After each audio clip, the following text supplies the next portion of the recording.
Recording by Indrajit राज।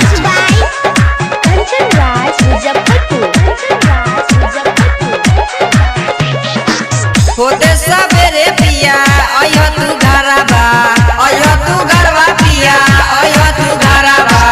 होते सवेरे पिया आयो तू घरवा, चढ़ते पगुआ घरे आइया बोला मुआ पिच करिया ले ले आइया।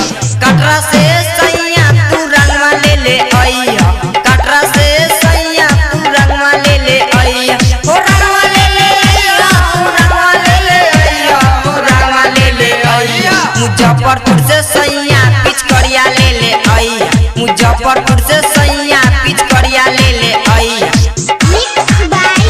पिच करिया ले ले आइया।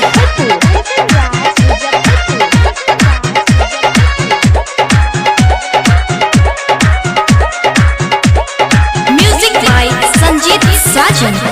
लाल चटकार रंग जानी तू बुलाई हो, जानी तू बुलाई हो पिया, जानी तू बुलाई हो। जाई के दुकान में से रंगा वाले आइयो, रंगा वाले आइयो पिया, रंगा वाले आइयो। बच्चा सोला ले ले आइयो, ढेर सारी रंगा में पिच करिया ले ले आइयो। केरला से सैया तू रंगवा ले ले आइयो, केरला से सैया तू रंगवा ले ले आइयो।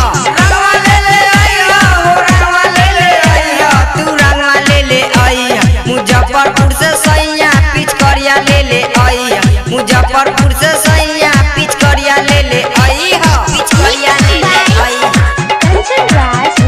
पिच करिया ले ले आइयो।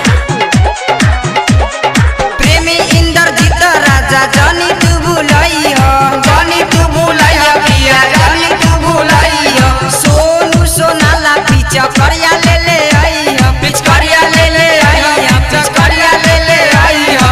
कमरे सराना ला रंगवा ले ले आई हो, पिच करिया ले ले आई हो। मुजफ्फरपुर से सैया तू रंगवा ले ले आई हो, मुजफ्फरपुर से सैया तू रंगवा ले ले आई हो।